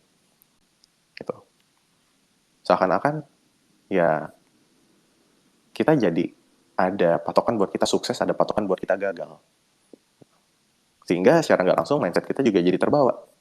Oh berarti kalau saya begini berarti saya belum sukses. Oh kalau saya begitu berarti saya gagal. Ya kan? Nah padahal tadi sebenarnya yang harus dirayakan itu adalah growth kita. Itu teman-teman. Coba teman-teman sekarang lihat ya. Kan sekarang ada yang kayak, aduh, aku jadi manajer gagal banget nih, nggak bisa ini itu gitu misalnya. Padahal 5 tahun yang lalu ketika awal bekerja, mau nyari kerjaan aja susah gitu ya. Akhirnya mendapatkan pekerjaan ini. Coba teman-teman bandingin diri teman-teman sekarangnya dengan 5 tahun lalu. Mungkin dulu baru mulai kerja, sekarang udah jadi manajer. Mungkin dulu belum bisa ngapa-ngapain, sekarang udah punya skill ini itu, udah punya achievement ini itu. Dulu mikir-mikir untuk pengen bikin bisnis, sekarang udah ada bisnis walaupun kecil-kecilan gitu. Ya nggak apa-apa, itu kan yang harusnya kita syukurin. Fokusnya ke situ, oh iya, dulu saya udah berkembang sejauh ini ya. Gitu. Nah, dengan kita lebih menghargai growth, gitu ya, perkembangan kita, terlepas dari sukses atau gagal, kita nggak terlalu kita nggak terlalu mikirin. Gitu. Dan mungkin tadi juga kita bisa set environment yang kondusif buat kita menikmati itu. Ibaratnya kalau teman-teman mau road trip, cari gimana caranya juga road tripnya menyenangkan gitu ya. Misalnya dari Jakarta ke Surabaya, oh mobilnya apa yang enak, oh teman-teman yang enak buat jalan apa gitu kan. Oh lewat mana yang pemandangannya bagus, stop di kota mana yang makanannya enak gitu loh. Mungkin nanti tiba-tiba mobilnya mogok, wah mogok nih, ya udahlah kita cuma bisa sampai Jogja. Itu bengkel gitu kan, masuk bengkel, oh ternyata di bengkel butuh 2 hari. Jadinya harus balik lagi ke Jakarta, nggak nyampe Surabaya gitu. Tapi kalian ya udah deh, perjalanannya menyenangkan, kita nggak harus sampai Surabaya. Atau kalian juga bisa milih, aduh pokoknya gimana caranya harus sampai Surabaya, aduh tapi mobilnya nggak bisa, aduh stres gitu kan. Nah gitu loh, jadi kurang lebih kalau kita bisa memaknai usaha kita seperti analogi tadi gitu ya, main kartu kalah juga santai, road trip nggak nyampe sana tapi selama perjalanannya enak juga kita masih bisa santai gitu. Jadi sukses atau gagal kita nggak akan terlalu terpengaruh gitu, karena kita bisa shifting fokus ke journey-nya gitu. Mungkin ada dari teman-teman yang mau nambahin atau ada yang mau bertanya dan sharing lagi, silakan. Adakah yang mau tanya? Mungkin juga ada Debbie nih, tadi juga naik. Debbie mau nanya atau mau sharing? Mau nanya. Jadi Bang John ngomong kayak jangan buru-buru ngelabeli keadaan, terus kayak kita harus berubah pandangan, mindset something. Tapi apakah itu yang biasa kita lakukan, like staying positif? Apakah itu benar atau ada bedanya gitu Bang John sama yang staying positif kayak gitu? Ini bahkan bukan staying positif, ini bahkan staying netral. Gitu ya. Gue nggak bilang jadi toxic positivity. Jadi di satu sisi begini, ketika kita ada emosi negatif itu kita terima. Misalnya kita ditolak gitu, misalnya gagal masuk perguruan tinggi. Oh kita sedih, ya nggak apa-apa, kita sedih aja. Tapi apakah kita perlu sedih berlarut-larut sampai stres? Baiknya jangan. Gitu. Jadi nah, karena bisa jadi tadi ada kasus misalnya tadi siapa ya? Arianti ya, yang tadi mungkin kayak ada kesempatan kerja tapi nggak bisa diambil gitu. Tapi justru ketika nggak diambil, jadi bisa menemani ayah yang sakit gitu ya. Gitu. Dan itu kan baru kita tahu, oh ternyata karena saya nggak ini maka beberapa bulan kemudian ketika ayah sakit, saya jadi bisa nemenin dia gitu. Gitu. Nah jadi itu kan sebenarnya kita tetap berusaha netral. Mungkin ada kejadian positif dari hal ini, ya kita nggak tahu juga. Bukan berarti positif jadi kayak, oh enggak kok kejadian ini bagus gitu, saya memang harusnya ditolak gitu, saya memang harusnya gagal, enggak gitu juga, itu jadi denial gitu. Justru kan netral aja, ya mungkin nanti saya baru mengerti artinya apa gitu. Oh benar-benar, oke, thank you Bang John. Ya, sama-sama. Oke. Mungkin ada teman-teman lain yang mau nambahin? Adakah? Atau ada yang masih mau naik cerita lagi? Kita sambil nunggu teman-teman yang naik, gue juga mau ngangkat pidato Steve Jobs, salah satu pidato Steve Jobs yang terkenal. Jadi Steve Jobs itu kan dulu ini dia pidato 2005 di Stanford ya, kelulusan Stanford. Nah terus dulu Steve Jobs itu dia kan dibesarkan single mother ya. Nah terus kemudian dia kuliah dan dia memutuskan untuk drop out. karena menurut dia biaya kuliah mahal, kasihan mak gua gitu ya, nyari duit susah payah buat kuliah kayak ini, udahlah gua mending cabut aja daripada mak gua yang susah. Gara-gara dia udah cabut, memutuskan berhenti, dia jadi nggak ada beban, dia ngambil kelas kaligrafi. Kelas kaligrafi kan random banget, ngapain ikut kelas kaligrafi gitu ya. Tapi ternyata gara-gara ikut kelas kaligrafi, sense of design dia bertambah. Gitu. Dan ketika dia jadi CEO Apple gitu ya, itu masuk banget. Dia jadi CEO Apple, terus kemudian Apple fokusnya ke desain, beauty gitu. Terus menghasilkan bikin font Helvetica, salah satu font yang bagus banget gitu kan, masih dipakai sampai sekarang gitu. Nah, dan bahkan Steve Jobs itu bilang gitu kan, dulu gue sendiri nggak ngerti kenapa gue melakukan ini. Tapi sekarang gitu ya, kayak puluhan tahun kemudian, looking back gitu, now the dots are all connected gitu. Titik-titiknya udah kesambung semua nih. Oh, gue jadi ngerti. Karena ternyata dulu gue ngambil ini ada manfaatnya buat gue sekarang gitu. Kalau dia nggak ngambil kelas kaligrafi, mungkin sense of design-nya nggak bertumbuh. Gitu ya. Mungkin Apple ya nggak akan jadi seperti sekarang yang benar-benar mengutamakan beauty juga and design gitu. Gitu. Dan itu juga butuh puluhan tahun buat Steve Jobs menyadari itu. Gitu. Dan ingat teman-teman kita kan hidup lama ya. Ini kan nggak kayak main bola gitu ya. Main bola 90 menit main sepak bola. Kalau kita kebobolan 1 gol, setelah 90 menit kita nggak bisa ngebales gitu ya, kita kalah. Permainan selesai. Tapi kan hidup jangka panjang. Kita kebobolan 1 gol gitu ya, kita mungkin jatuh sekarang gitu. Ya udah kita balas aja bulan depan gitu. Atau tahun depan, atau 5 tahun lagi. Kan nggak ada yang bilang gamenya harus berhenti cepet-cepet. Nah ini ada di buku Simon Sinek, The Infinite Game, coba juga dibaca tuh, menarik tuh. Bahwa ya ketika hidup jangka panjang gitu ya, kita nggak usah buru-buru menyimpulkan permainannya udah usai. Tuh, nggak apa-apa kalau misalnya mau istirahat dulu gitu ya, 1-2 hari, 1-2 bulan, itu 1 tahun, gitu. Kemudian kita lanjutin lagi perjalanannya. Gitu. Karena yang tadi, kalau misalnya sepak bola 90 menit udah selesai, tapi hidup kita masih belum selesai juga nih, sampai puluhan tahun ke depan. Gitu. Ya. Thank you Bang John sharingannya. Tadi yang Steve Jobs itu ya. Akan lebih banyak dibahas di webinar. Dan ini penting buat bikin kita nggak takut gagal. Link webinarnya ada di atas juga. Bisa teman-teman klik di yang Growing Through Pain ya, teman-teman. Apakah masih ada teman-teman yang mau sharing? Kah? 1? Iya, 2. ada nih. Siap. Kak Miftah. Iya, jadi tadi saya ke-trigger juga sama Bang Jonathan ketika saya ke Jogja. Saya ke Jogja 2014 sampai 2021, akhirnya saya pulang memutuskan untuk karena depresi, gak bisa ngapa-ngapain, suka panic attack, udah gak inget dunia, jadi harus ke psikiater dan banting setir dari yang kerjaannya itu ngetik gitu, akademisi gitu, jadi ke sawah gitu loh. Jadi nyangkul, coba tiap hari aku nyangkul, nanam timun, kayak nanam padi segala macem itu. Aku juga gak tahu the next itu apa gitu loh. Jadi itu mungkin sama dengan aku di masa lalu gitu loh. Coba bayangin aku kalau nyerah dulu untuk mencari sekolah yang gratis, mungkin nggak bakal kayak sekarang kayak gini gitu loh. Mungkin hidupnya akan lebih susah lagi karena environment di sini tuh udah nggak mendukung gitu. Jadi apa ya, ada sesuatu yang kita tidak pahami apa yang terjadi di masa depan gitu kan. Orang itu kan you don't know what you don't know, kita nggak tahu apa yang kita tidak tahu gitu loh.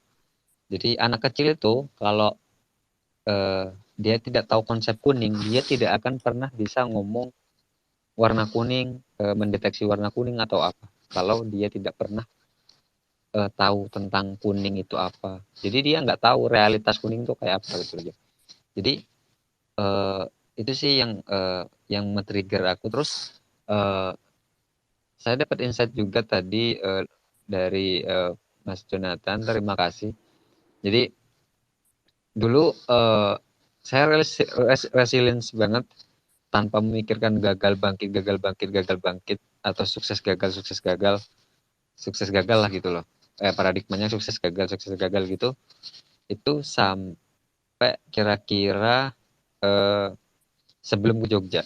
Nah, ke Jogja ketika saya nge-push diri saya untuk ini harus sukses. Ketika ini gak jalan sesuai dengan rencana, gak bisa kita kontrol, kita down dan depresi gitu. Jadi saya kayak flashback lagi, oh iya ya, dulu aku gak pernah mikirin ini gagal. Jadi di pondok itu saya belajar kaligrafi, cara motong rambut. Jadi banyak cuan lah dari situ, meskipun aku kan dari keluarga yang gak punya di pondok, ternyata bisa jadi tukang potong rambut, terus kaligrafi. Kan banyak orderan gitu yang kayak namain sandal lah, apalah gitu loh. Jadi kaligrafi di sekolah, kayak apa namanya desain cat warna sekolah gitu tuh. Nah itu ternyata itu yang membuat hidup aku sekarang itu lebih mempunyai banyak perspektif gitu loh. Meskipun aku dalam kondisi yang sangat-sangat mengkhawatirkan, kalau kata psikiater, which is aku punya Zizo, keturunan di ibu, schizophrenia itu kayak orang gila di pinggir-pinggir jalan yang nggak ingat dunia tuh loh, yang nggak pakai pakaian, itu udah Zizo yang tingkat akut. Dan punya PTSD juga, post traumatic stress syndrome gitu, karena dari kecilku tuh udah banyak trauma, kegagalan dari omongan masyarakat kayak gitu tuh. Jadi aku lebih more rasional lah, aku lebih bodoh amat lah. Yang penting aku itu tiap hari ada progres, meskipun sedikit gak apa-apa gitu. Gagal oke, kita bangkit lagi dari resilience, dari lebih resilience gitu loh. Jadi aku ketrigger dari omongannya Mas Jonathan tadi. Terima kasih. Oke. Thank you for sharing ya Mita. I think banyak hal-hal cukup personal yang kamu juga tadi sharing ke kita dan teman-teman di sini. Thank you banget, really appreciate it. Dan ini juga teman-temannya tadi sebenarnya mungkin ada yang salah persepsi ya. Kita merasa hidup itu ada di kendali kita. Nope, kita tidak pernah mempunyai kendali atas hidup. Gitu. Yang kita punya kendali mungkin atas diri kita, tapi atas hidup nggak bisa. Ya sesimpel tahun 2020 pandemi, apa yang bisa kita kendalikan dari pandemi? Nggak ada. Gitu. Nah jadi keadaan pandeminya yang ya kita terima, gitu kan? Kita terima bahwa akan ada faktor-faktor yang mungkin di luar perhitungan kita, yang membuat usaha kita jadi gagal. Nah ketika kita mengerti dan menerima itu, kita jadi nggak terlalu fokus ketika kok gagal sih, wah ini harusnya nggak mungkin gagal, tapi kok bisa gini gitu. Karena tadi banyak faktor yang tidak bisa kita kendalikan. Yang bisa kita kendalikan, apa yang bisa kita kendalikan adalah diri kita, emosi kita, gitu ya. Ingat, kita selalu punya kendali atas emosi kita. Kita bisa memilih mau sedih, mau marah, gitu ya, mau bahagia, mau move on, itu kita bisa kendalikan.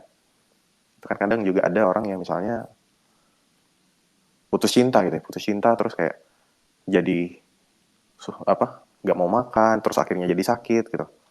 Sakit masuk rumah sakit, terus akhirnya bilang ke mantannya kayak, gara-gara lo gue masuk rumah sakit. Enggak, bukan gara-gara mantan, tapi gara-gara kita sendiri tidak mau makan, kita memilih tidak mau makan, sehingga akhirnya kita sakit gitu misalnya. Gitu. Jadi ketika kita menyadari, ada hal-hal di luar kuasa kita terima, nggak apa-apa gitu ya. Ketika hal-hal berjalan di luar kehendak kita, ya nggak apa-apa, kita terima aja. Kayak pandemi, mau ditolak, nggak mau pandemi gitu, nggak mau lockdown, saya maunya traveling. Ya, gimana, nggak bisa gitu kan. Makin stres jadinya, ketika kita tidak bisa menerima keadaan. Tapi ketika kita jadi menerima keadaan pandemi, oke. Pandemi berarti nggak bisa keluar rumah, ya saya nggak bisa traveling. Ya udah deh, saya di dalam rumah, gimana ya cara saya di dalam rumah, tapi tetap bisa happy, tetap bisa nyaman gitu. Jadi kita fokus ke hal-hal yang bisa kita kendalikan. Gitu. Oke. Thank you Bang John. Dan ada 2 orang lagi nih yang udah naik. Zahrota. Halo Kak Zahrota. Ya, halo semua. Thank you waktunya. Lebih ke ingin bertanya sih, lebih ingin tahu apa ini pendapat insight-nya. Jadi yang aku rasain sekarang itu bukan tentang kegagalan, tapi lebih menyesal kenapa dulu nggak nyoba. Lulus SMA kan banyak tuh jalur-jalur masuk perkuliahan yang mulai dari awal untuk lewat jalur beasiswa, ada yang SNMPTN. Nah, jurusan impian aku misalnya jurusan A, aku nyoba yang jalur beasiswa, gagal. Akhirnya ikut SNMPTN, tapi aku nggak berani ngambil jurusan A yang sebenarnya aku inginkan itu, aku turunin ke jurusan B. Nah, SNMPTN yang aku ambil jurusan B berhasil, akhirnya sampai sekarang kerjanya di lingkup jurusan B itu. Tapi apa sehari-harinya itu bertemu sama orang-orang yang lulusan jurusan A. Penyesalannya itu andai dulu waktu SNMPTN aku ngambil jurusan A, meskipun gagal, mungkin sekarang aku bisa terima. Jadi kayak nyesalnya tuh bukan karena nyesel gagal gitu loh, tapi nyesel kayak kenapa dulu SNMPTN aku nggak tetap ngambil sesuai yang tak inginkan, kok kenapa tak turunin gitu. Kenapa dulu kamu takut mencoba? Takut gagal lagi, karena SNMPTN kan kalau misalnya ngulang kan tahun depannya lagi Bang Yon. Exactly, kan takut gagalnya itu ya? Iya, takut gagalnya, akhirnya nurunin itu ke jurusan B. Tapi sekarang nyeselnya, aduh andai dulu tetap ambil jurusan A ya jadinya mungkin lebih nerima. Misalnya emang kalau nggak lolos ya udah berarti emang nggak lolos, bukan karena belum mencoba gitu. Nah kayak gitu gimana ya Bang Jon? Soalnya sehari-hari tuh ketemu terus sama orang-orang yang jurusan A jadinya, aduh kenapa sih dulu kan nggak ngambil kayak gitu. Oke, ketika ketemu terus apa yang kamu rasakan? Ya emosinya tuh nyesel karena belum tentu waktu itu masih ada 2 kemungkinan, bisa jadi aku tetap gagal atau bisa jadi aku juga nanti berhasil jadinya aku kayak dia gitu loh. Gitu. Kayak dia kenapa? Emang dia kenapa? Ya menurut aku sih masih aku ada bangga gitu loh kalau misalnya aku di situ posisinya. Jadinya meskipun SNMPTN lolos, aku juga kerja di yang sesuai jurusan B tadi itu karena aku ngelihat dan aku belum mencoba, aku kayak gimana gitu, nggak enak gitu Bang Jon. Nggak enak sama siapa? Dirimu sendiri? Maksudnya emosiku sendiri, jadi bukan karena aku gagal kan, tapi karena aku nggak nyoba. Betul. Nah mungkin ini aku mundurin dikit ya, jadi sebenarnya kenapa gue bikin webinar ini juga, Growing Through Pain, karena untuk membuat kita jadi lebih berani mencoba, lebih tidak takut gagal, gitu. Bahwa kita bisa fokusin hal-hal yang di dalam kendali kita, yaitu hal-hal di dalam kendali kita itu apa? Yaitu usaha kita, gitu ya. Terus emosi kita menerima hasilnya sukses atau gagal, itu yang ada di dalam kendali kita. Nah, kalau misalnya kita tidak mencoba, terus gimana? Gitu kan? Nah, itu kan sebenarnya ada bisa jadi penyesalan karena kita menganggap harusnya saya melakukan ini gitu ya. Harusnya ketika saya melakukan ini hasilnya jadi lebih baik. Atau mungkin nggak ini. Bisa jadi ada orang yang dilema mengambil keputusan A, keputusan B. Kemarin juga ada yang sempat coaching sama aku. Dia tadinya dia dia ngambil kuliah S2 atau bekerja ya. Nah, akhirnya ketika ada 2 pilihan itu dia memutuskan oke lah, saya S2 aja. S2 terus bekerja, dan kemudian akhirnya ketika dia sudah kuliah pun dia sih mikir, aduh apakah saya mengambil keputusan yang salah ya? Apakah harusnya saya bekerja ya? Gitu. Padahal kita nggak akan tahu keputusan mana yang lebih baik. Nah, taruh lagi nih, aku coba tanya kamu. Kalau misalnya kamu bekerja, terus kemudian, ternyata misalnya kantornya sucks sehingga kamu akhirnya jadi kena PHK gitu. Dan kemudian apakah kamu tidak menyesal kerja di situ? PHK kan berarti keputusan kantor ya, itu. Ya, terus misalnya hidupmu jadi jauh lebih susah karena kamu PHK nggak ada pemasukan, dan jadi susah nyari kerja. Iya. Apakah itu masih jadi keputusan yang baik? Enggak juga. Kan? Nah, masalahnya kan kita nggak tahu. Iya. Kita nggak tahu outcome-nya itu akan jadi seperti apa gitu. Kan nanti kalau misalnya di PHK pun nggak tahu, maksudnya kita nggak tahu depannya itu seperti apa juga. Nah, terus kenapa sekarang keputusan hidupmu sekarang tidak baik, tidak lebih baik daripada sehingga kamu memikirkan, harusnya aku ngambil itu? Belum bisa menerima kali ya Bang Jon. Kenapa kamu nggak bisa menerima? Gimana kalau ternyata ya, Kita nggak tahu, baik lagi kita nggak tahu. Tapi misalnya ternyata, oh ini keputusan yang baik banget. Ternyata gara-gara kamu ngambil ini, gitu ya, 5 tahun lagi mungkin kamu dapat kesempatan buat kerja di luar negeri, terus lebih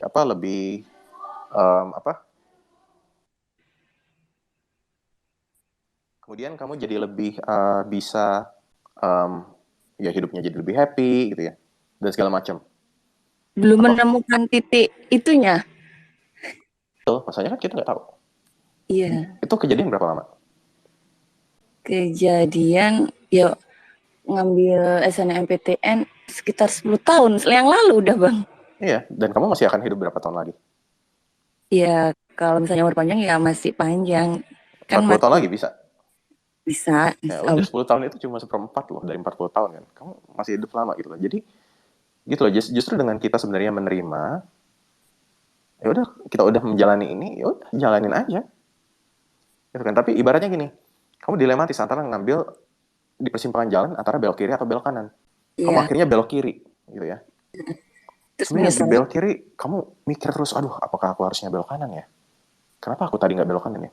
Di kiri ternyata banyak pemandangan bagus, tapi kamu nggak bisa menikmati itu. Kenapa? Karena kamu memikirkan yang ada di pikiranmu cuma harusnya aku belok kanan. Ada banyak restoran ternyata makannya enak-enak semua, penuh gitu ya. Tapi kamu nggak bisa ngelihat itu. Karena apa? Karena kamu sibuk mikirin harusnya aku belok kanan. Mungkin kamu ketemu artis siapa ya, David Beckham gitu ya. Wow. Nggak sengaja nyerempet David Beckham ternyata gitu kan. Tapi kamu nggak bisa ngelihat itu karena sibuk mikirin harusnya aku belok kanan gitu. Nah jadi itu ya, kita selalu bisa memilih apa yang kita pikirkan. Itu ada di kendali kita. Nah tapi karena kamu sibuk memikirkan, wah kalau gua belok kanan kayaknya lebih bagus deh. Tapi kamu nggak tahu juga sebenarnya itu akan jauh lebih bagus atau enggak.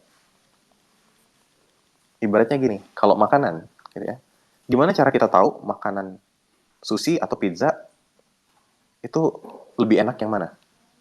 Cara taunya ya makan aja dua-duanya, gitu kan? Makan aja dua-duanya sehingga, oh rasa pizza begini, oh rasa sushi begini, oh oke, saya lebih suka pizza, misalnya. Atau oh saya lebih suka sushi. Nah tapi dengan keputusan hidup kan susah.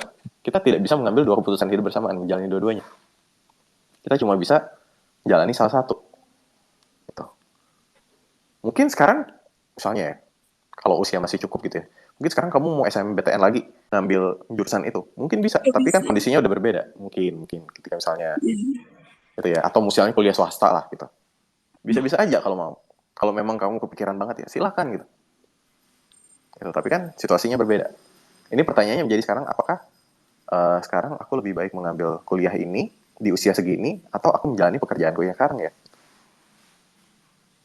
Ya, kemungkinan terbesar sih nggak mungkin kalau ngambil kuliah yang tadi itu di usia sekarang. Kenapa nggak mungkin? Dari nol lagi itu kalau usia ini menginjak mau 10 tahun yang lalu. Mungkin apa nggak mau? Mungkin kan berarti? Mungkin tapi di swasta Bang. Iya nggak apa-apa. Emang bedanya kamu kerja di swasta apa? Kamu kuliah di swasta apa? Kan ilmunya dapat dan kamu masih bisa bekerja di bidang tersebut. Ya, prioritasnya sudah bukan itu lagi sekarang. Nah, ya udah, jalani aja. Terus nemuin momen, oh ternyata gitu tuh ada baiknya ada jenjang waktu atau gimana ya Bang? Oke, kalau gitu gini, dari 10 tahun yang lalu ya, apa pencapaianmu sekarang? Apa pencapaianmu selama 10 tahun kemarin terakhir? Pencapaian kalau dari 10 tahun berarti dari awal kuliah ya, dari awal kuliah full kuliah itu tercover. Aku akhirnya juga dapat beasiswa lagi di bidang B itu. Bangga nggak dapat beasiswa? Beasiswanya bangga, cuma ya karena tadi terbayang jurusan itu akhirnya bangga dengan beasiswanya aja. Oke, terus apa lagi? Terus, di pekerjaan kamu sekarang ada achievement nggak yang kamu banggakan? Belum sih, jadinya cuma dari lulus ke dapat kerja itu ya nggak jauh-jauh, maksudnya nggak jauh-jauh amat jangkanya. Aku nunggu itu paling 2-3 bulan setelah lulus itu langsung keterima. Itu. Apakah itu bukan sesuatu yang bisa kamu rayakan?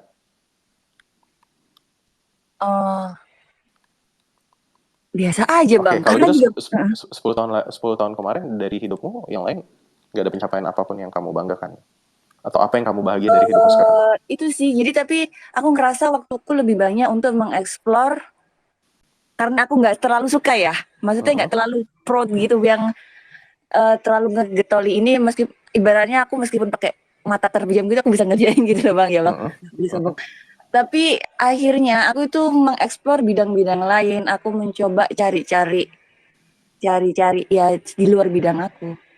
Mungkin itu yang sisi positifnya jadinya kayak misalnya merambah aku belajar dunia bisnis, tentang pengembangan dirinya. Akhirnya aku mencari itu sih Bang. Cuma dari kalau misalnya membahas dulu Bang John terkait ikigai. Nah, tapi cuannya masih dapat yang dari yang B ini, tapi yang tak pelajari itu belum ngasilin cuan di luar bidang itu. Udah ada uang dari sini. Yang B ini ya dari yang ada. sekarang kan. Nah, itu kan. Jadi sebenarnya oke. Kalau aku Itu recap, aja jadinya cuma kamu itu ada beasiswa ya? Kamu ada beasiswa. Yang sebenarnya menurutku itu lumayan bagus. Gak semua orang bisa dapat beasiswa. Berarti kamu pintar. Gitu kan? Bisa langsung dapat kerja. Terus kamu jadi bisa eksplor pekerjaan lain. Terus pekerjaan ini menghasilkan uang yang cukup. Tapi masalahnya, semua itu akan selalu kurang ketika kamu mikirin hal lain. Gitu ya. Yang tadi aku bilang, di jalan A banyak pemandangan bagus, banyak makanan enak ketika kamu belok kiri gitu ya. Tapi kamu tidak melihat itu karena kamu mikirin belok kanan. Iya. Atau aku balik sekarang, ya udah kamu belok kanan. Kamu putar balik, kamu belok kanan, mau? Nggak mungkin. Kenapa? Nggak ada nggak mungkin. Mungkin. Prioritasnya udah bukan, maksudnya misalnya toh aku ada uang lagi tuh prioritasnya udah bukan untuk kuliah lagi gitu loh Bang. Ya udah, fokus di prioritasmu. Kenapa kamu mikirin harusnya aku kuliah di situ? Gitu kan. Gitu loh. Karena kalau ngomong menyesal atau kurang, ya kita akan selalu bisa menyesal. Tapi kita juga bisa memilih untuk tidak menyesal. Gitu. Jadi memilih tidak menyesal gimana ya? Maximize on what we have. Gitu kan. Kamu bisa terjebak di masa lalu ya, nggak bisa move on, silahkan. Gitu. Tapi itu akan mengambil kesenanganmu terhadap masa sekarang. Tapi kamu harus menyadari itu. Kamu yang memilih untuk terjebak di masa lalu loh. Iya. Gitu ya. Kamu yang memilih untuk tidak merasakan mungkin buah-buah yang baik dari yang kamu lakukan sekarang. Gitu. Ya nggak apa-apa kalau memang pilihanmu seperti itu. Ya saranku sih being mindful. Mindful ya kayak menerima apa yang ada sekarang di depan mata. Gitu loh. Oke. Gitu kan. Masih mencari. Bukan masih mencari, terima aja. Ya udah kayak menerima dengan oh ya jalanku bukan di situ, jalanku begini. Gitu. Oh penghasilanku lumayan gitu kan. Aku gini. Kamu syukuri apa yang ada di depan matamu aja. Gitu. Focusing on things that you have instead of things you don't have. Itu ya. Maksudnya gimana? Gini. Aku mencoba ini ke timku nih. Jadi setiap hari kita mencoba bersyukur. Pagi-pagi, jam 10 pagi, kita coba, oke, sebutkan 3 hal yang kamu syukurin hari ini, gantian gitu. Terus jawabannya tuh simpel-simpel. Oh, aku bersyukur karena tidurnya nyenyak. Aku bersyukur karena pagi-pagi udah ngopi. Oh, bersyukur karena semalam sempat main badminton sama teman-teman. Gitu. Bersyukur itu gampang. Karena kita melihat apa yang kita punya. Bersyukur karena cuacanya cerah. Bersyukur karena cuacanya hujan, jadi aku nggak perlu nyiram tanaman. Gitu. Bersyukur karena bangun dengan badan yang sehat. Kita fokusin di hal yang kita punya. Jadi kita lebih mindful, kita lebih bisa bahagia. Tapi kalau kita fokus ke hal yang kita tidak punya, aduh aku nggak punya uang 100M, stres. Gitu. Aduh, kenapa aku nggak punya rumah mewah? Aduh, kenapa aku nggak ada di Bali sekarang? Aduh, kenapa aku nggak bisa jalan-jalan ke luar negeri? Kita fokusin di hal yang kita tidak. Kenapa dia punya mobil bagus, aku nggak punya? Ya, hasilnya jadi stres sendiri. Nah, tapi ketika shifting fokus ke hal lainnya, ke hal yang kita punya, kita bisa nggak stres. Nah, tinggal kamu mau memilih fokus kemana? Fokus ke apa yang kamu punya sekarang, pekerjaan yang bagus, memberikan waktu untuk kamu explore, gitu ya. Uang yang lumayan, gitu. Atau ke pekerjaan yang kamu bisa dapatkan ketika andai 10 tahun lalu kamu melakukan A. Ya itu, jadi pilihannya dari kamu. Kapan momennya? Bisa malah kalau kamu mau. Kapan momen untuk menyadari itu? Ya tinggal kamu mau milih kapan aja. Gitu ya. Oke. Siap Bang, thank you. Yuk. Thank you udah Rota buat pertanyaan dan Bang Jun buat jawabannya. Dan kita udah jam 9 nih Bang Jun, udah 1,5 jam. Kita ngobrolin cerita pengalaman pahit. Mungkin masih banyak temen yang mau cerita, tapi kayaknya udah jam 9. Udah pada cerita semua belum? Belum nih, ada 2 lagi. Mungkin mau Ya udah nggak apa-apa lah. Ada Lisa nih. Injury time. Wow. Injury time. Oke. Mau tanya. Thank you. Mau cerita Lisa. Bang. Mau tanya aja sih. Iya, Bang Jun, kira-kira ada nggak sih yang bisa kita lakukan ketika kita itu lagi ngalamin pengalaman pahit itu? Soalnya kadang tuh kan orang hidup, kita ngalamin pengalaman pahit itu bertubi-tubi. Ya aku sekarang ini lagi ngalamin pahit yang dari keluarga juga, saudara juga, dari bisnis, bahkan yang terakhir tuh yang paling berat itu adalah sama pasangan. Sebenarnya sih masih bisa mikir kalau ya sudah, memang karena semua kejadian itu pasti memang sudah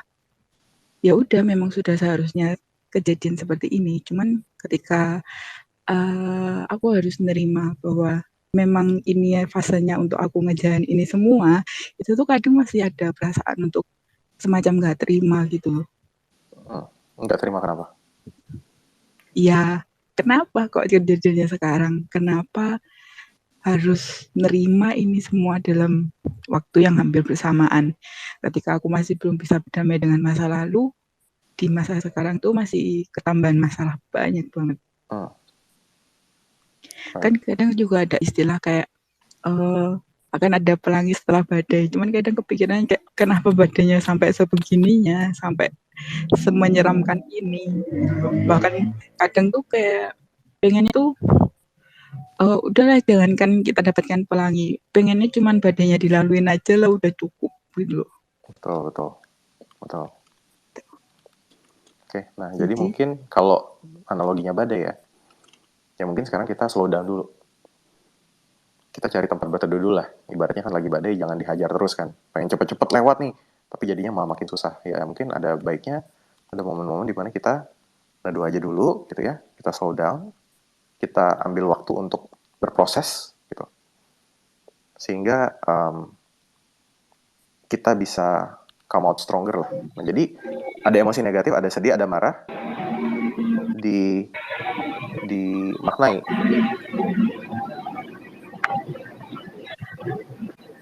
Dimaknai kemudian aduh. Aku mute dulu ya, siapa? Oke. Nah, jadi itu ya, maksudnya ketika ada momen gagal atau ada momen sakit, kita akui emosinya. Kita akui kita lagi sedih, kita akui kita lagi marah, kita akui kita lagi stres gitu ya. Kalau memang sudah stres itu gitu ya, nggak ada salahnya, sebaiknya teman-teman juga cek aja ke psikolog gitu. Ibaratnya kalau sakit gitu ya, badan sakitnya bertubi-tubi, udah pilek, demam, batuk, kemudian kena apa lagi, ya mungkin ada baiknya ke dokter, gitu kan. Biar kita dikasih obat atau dikasih saran gimana caranya kita bisa jadi sembuh gitu ya.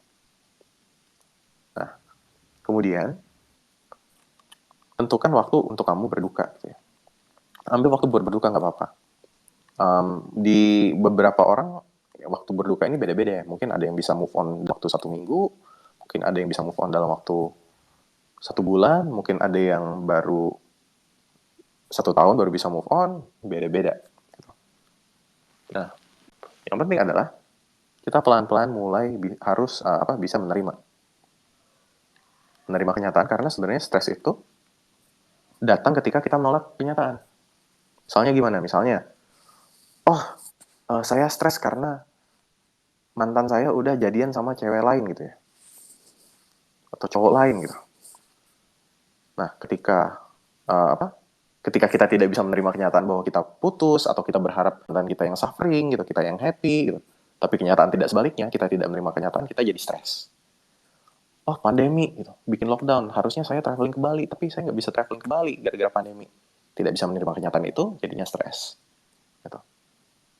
Tapi makanya jadi ketika ada bencana, ada musibah, ada kejadian yang tidak mengenakan, kita juga pikirin gimana caranya kita bisa menerima. Sehingga bebannya terangkat. Mungkin ada yang butuh tempat curhat, ya silahkan carilah. Rilis emosi yang sehatnya bagaimana. Gitu ya. Dulu, 2020, Maret, kucing gue meninggal. Kucing gue mati, itu mungkin buat sebagian orang, kucing doang. Tapi buat gue itu udah kayak soulmate ya. Karena gue tinggal sendirian di apartemen sama kucing gue selama 3 tahun. Jadi kayak perhatian gue tercurahkan ke situ. Gue udah bisa merasa dia jadi partner hidup ya, soulmate. Ketika gue sedih atau apa, gue cerita ke dia gitu ya. Ya kita saling depend on each other lah. Dan ketika kucing gue mati, gue nangis gitu. Gue nangis setiap hari. Nangis di balkon gitu ya. Kerja lagi, terus nangis lagi, kerja lagi. Gitu aja tiap hari bolak-balik kan. Sampai akhirnya gue berusaha menerima. Dan gue berusaha berpikir sebenarnya, apa sih yang diajarin kejadian ini buat gue? Gitu. Kenapa kejadian ini harus terjadi buat gue? Apa yang coba dikasih tahu semesta gitu ya, sampai gue harus menerima kejadian ini. Dari situ, setelah gue berpikir, gue belajar bahwa gue kira tadinya gue bakal sama kucing gue kan. Kucing katanya bisa hidup 15 tahun. Jadi, mungkin nanti gue menikah, terus anak gue masih bisa main sama kucing gue. Gitu. Ternyata 3 tahun udah mati. Gitu. Dan gue belajar bahwa, hidup itu memang tidak bisa gue kendalikan. Gitu. Dan hidup itu bukan soal hidup bersama seterusnya selamanya ya, tapi gimana caranya gue bisa lebih menghargai momen-momen sama orang-orang yang gue sayang, sama ya piaraan gue juga, kucing yang gue sayang gitu ya. Meskipun sebentar, tapi at least momen-momen itu berharga. Dan gue jadi lebih menghargai orang-orang yang hidup gitu, yang masih ada di sekitar gue. Meskipun satu saat nanti mereka juga bisa pergi, gue jadi lebih mudah menerima gitu. Nah itu teman-teman, jadi sebenarnya dibalik apa yang bisa kita pelajarin dari satu kejadian, maknanya apa sih, kenapa kejadian ini perlu terjadi ke kita gitu. Nah mungkin kita yang sekarang nggak tahu, tapi yaudahlah, kita yakin aja bahwa suatu saat kejadian ini pasti ada manfaatnya buat kita gitu. Bahkan kan katanya rough sea makes a good sailor.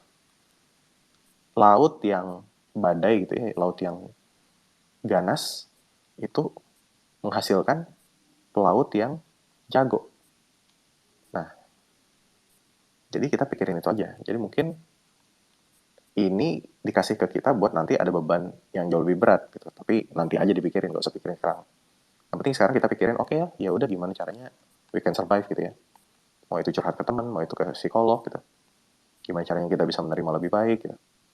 Itunya dipikirin. Nah, mungkin nanti gue akan bahas lebih banyak di webinar. Jualan lagi gue. Oke. Semoga cukup bantu ya, karena waktunya juga nggak banyak, kita geser lagi. Silakan lo. Terakhir dari Uji. Halo Uji. Ya, halo Kak, thank you udah dikasih waktu buat nanya. Mau tanya sih Kak, kalau tips atau cara supaya lebih konsisten gitu Kak dalam melakukan segala hal sih, karena kadang-kadang terdistract dengan hal-hal itu yang nggak bisa kita kendaliin gitu Kak Jo. Boleh dijawab Kak? Misalnya apa? Dalam konteks apa ini? Lebih konsisten? Lebih produktif sih Kak. Misalnya apa? Misalnya kamu belajar tapi kayak 1-2 hari aja yang rajin belajar, terus besok-besoknya males gitu. Kayak kalau aku sih lagi pengen ini sebenarnya cari-cari buat income tambahan, karena kan sekarang posisinya udah kerja, cuma mau cari income tambahan. Nah kadang tuh ngelakuinnya nggak konsisten gitu Kak. Kenapa nggak konsisten? Ya karena kadang-kadang kebawa capek sama saat kerja, atau enggak kayak gimana ya, kondisi itu sih Kak, kondisi di luar yang nggak bisa dikendaliin, jadi kebawa gitu. Kayak misalkan kebawa. Ini mungkin jatuhnya ke gimana caranya bikin habit kali ya? Ya Kak, ngebangun konsisten itu sih. Karena kan kalau misalkan untuk mulai ya dari aku pribadi, aku kadang bisa mulai sesuatu, cuma buat ke konsisten ini susah gitu Kak. Right. Nah jadi kalau ini aku saranin teman-teman coba baca buku Atomic Habit dari James Clear. Nah, di sini dijelasin gimana ya caranya kita buat bikin habit baru biar lebih konsisten gitu. Nah, jadi secara garis besar ada 4 cara nih buat bikin habit baru gitu ya. Yang pertama, make it easy. Bikin itu jadi mudah. Misalnya, oke, gue mau olahraga gitu ya. Ini aku coba nih. Jadi aku kayak 3 bulan terakhir aku mulai pengen olahraga. Dari yang sebelumnya nggak pernah olahraga, jadi kayak lebih pengen olahraga. Tapi, aduh, mikir ke gym, udah keburu males ke gym. Terus nanti kalau misalnya gue teler gitu kan, capek banget gitu kan, di gym malu-maluin gitu, diliatin orang gitu kan. Yaudah, aku bikin mudah aja. Aku olahraga di rumah 10 menit sehari. Sesimpel itu, 10 menit kan gampang kan. Olahraganya apa? Cari aja video di YouTube gitu. Home exercise gitu. Nah, di rumah juga gampang. Terus yang itu tadi make it easy, 10 menit sehari. Terus yang kedua, make it visible. Bikin jadi kelihatan. Kelihatan gimana? Jadi sebelum aku tidur, itu baju olahraga udah aku siapin. Aku gantung kalau nggak depan pintu kamar, gitu ya. Atau di dekat ruang kerja, di ruang kerja. Gitu. Jadi aku keinget, oh ya olahraga. Oh ya olahraga, langsung gitu ya. Mau keluar pintu rumah, oh ya, mau keluar pintu kamar, oh ya olahraga. Karena WFH kan di rumah terus, jadi kayak ya udah. Jadi langsung pakai, langsung olahraga. Nah, terus yang ketiga, make it attractive. Make it attractive, pikirin gimana caranya olahraga ini jadi menarik. Misalnya kayak, oh kalau misalnya gue olahraga, badan gue jadi six pack, wah ntar cewek-cewek pada naksir. Nah itu kan jadi kayak, oh ya menarik gitu. Ada motivasi. Nah kemudian, make it satisfying. Yang terakhir, make it satisfying dalam artian, ini harus ada rewardnya. Biar kita pun jadi semangat. Ngejalanin lagi. Ibaratnya, belanja itu kan sebenarnya ada perasaan puas ketika belanja, satisfying ya. Meskipun teman-teman tahu gitu kan, kayak kalau belanja duit gue habis, tapi kenapa gue tetap senang belanja? Karena efeknya langsung berasa, satisfying. Itu. Ibarat, misalnya lagi ngerokok gitu ya. Kenapa orang susah berhenti ngerokok? Padahal mereka tahu rokok itu efeknya jelek buat kesehatan. Karena efek merusak paru-paru itu jangka panjang, nggak langsung berasa, gitu ya. Tapi ketika orang merokok terus kemudian merasa lega, itu langsung terasa. Nah, jadi ada efeknya tuh harus langsung terasa. Nah, jadi tapi kan olahraga kan jangka panjang gitu ya. Olahraga jangka panjang, gimana caranya biar efek olahraga ini mulai berasa? Gitu. Oh, aku karena aku suka main PS gitu ya, setiap hari aku main PS, jadi aku cuma baru boleh main PS ketika aku udah olahraga. Misalnya seperti itu. Atau setiap aku habis olahraga, aku nabung 10.000. 10.000, nanti di akhir bulan terserah duit 10.000-nya mau dibelanjain apa. Boleh gitu. Mau beli baju boleh, mau beli sepatu boleh gitu kan. Jadi ada rewardnya. Nah, begitu. Nah, jadi kamu pun mau melakukan ini secara konsisten. Yang tadi ya, make it easy, mudah. Kadang orang tuh targetnya tuh ketinggian. Oh, gue harus ke gym 1 jam sehari gitu, atau 1 jam seminggu. Enggak.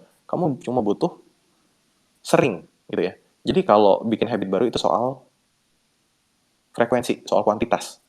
Seberapa sering kamu melakukan itu sampai itu jadi habit. Bukan ngomongin kualitas, bukan seberapa bagus, enggak. Yang penting seberapa sering. Nah, buat lebih jelasnya mungkin bisa baca di buku Atomic Habit dari James Clear ya. Oke, thank you. Iya. Makasih banyak ya, Kak. Sama-sama. Tadi agak kurang nyambung sih sama topik, tapi sekali lagi buat teman-teman, di hari Sabtu ini gue akan bikin webinar Growing Through Pain untuk membuat kita jadi tidak lebih takut gagal gitu ya. Jangan sampai kita di masa depan kita jadi menyesal, aduh harusnya gue dulu begini gitu. Nah, dengan Growing Through Pain, bahwa di balik kegagalan pun ada sesuatu yang bisa kita pelajarin sehingga kita jadi nggak takut gagal. Nah, ketika mindset kita berubah ya, ini jadi powerful banget. Semua hal jadi terlihat apa ya, possible gitu. Yang tadinya sepertinya impossible, sekarang jadi possible. Itu silahkan lihat silahkan klik link di atas itu. Tuh. Di atas channel ini. Oke, thank you Bang John buat sharing-nya. Dan thank you juga buat teman-teman yang udah mantengin di sini sampai kita udah mau 2 jam. Dan lagi-lagi itu kalau mau ikut webinar bisa klik link di atas. Dan teman-teman kalau misalkan mau ngobrol lebih lanjut soal ini, terus butuh support system, bisa juga gabung ke Discord kita, grup Discord kita, Kelurahan Sukamaju by Growth Space. Linknya juga ada di atas, jadi langsung aja klik di atas. Oh ya, penting nih. Ini penting nih buat komunitas ya. Jadi teman-teman juga jangan ngerasa kalau sebenarnya sendiri gitu ya. Melewati perjalanan journey of growth ini ya. Nah, di komunitas growth space ini juga sebenarnya banyak orang-orang dengan mindset yang sama. Tuh, kita pengen belajar bareng gitu ya. Dan ketika bareng-bareng itu kan jadi lebih enak ya yang tadi. Mau road trip, kalau teman-temannya enak, road tripnya juga enak. Nah, jadi gimana caranya kita juga bisa bisa berkembang bareng lah dengan orang-orang yang punya mindset yang sama. Soalnya kan kadang kayak mungkin ada teman-teman yang punya support system mungkin nggak kondusif ya buat berkembang gitu, buat belajar. Kayak, ngapain sih lo webinar mulu, ngapain sih lo belajar ini, udah nongkrong aja gitu sama kita gitu. Kan, dan jadinya kayak serba salah dan akhirnya malah putuskan ya udah deh gitu. Nggak perlu belajar, nggak perlu berkembang, ya udah gitu. Dan akhirnya hidupnya gitu-gitu aja. Ya nggak apa-apa sih kalau mau hidupnya gitu-gitu aja gitu. Tapi kalau misalnya teman-teman pengen berkembang, kita juga bisa setting environment yang cocok buat mendukung perkembangan itu. Salah satunya dengan join di Discord-nya Growth Space. Gitu. Oke. Thank you Bang. Thank you semuanya untuk hari ini. Sampai ketemu di Discord buat bahas selanjutnya dan sampai ketemu di webinar Sabtu ini. Jadi goodbye and good night. Dadah semuanya. Thank you teman-teman. Thank you, Fon. Thank you.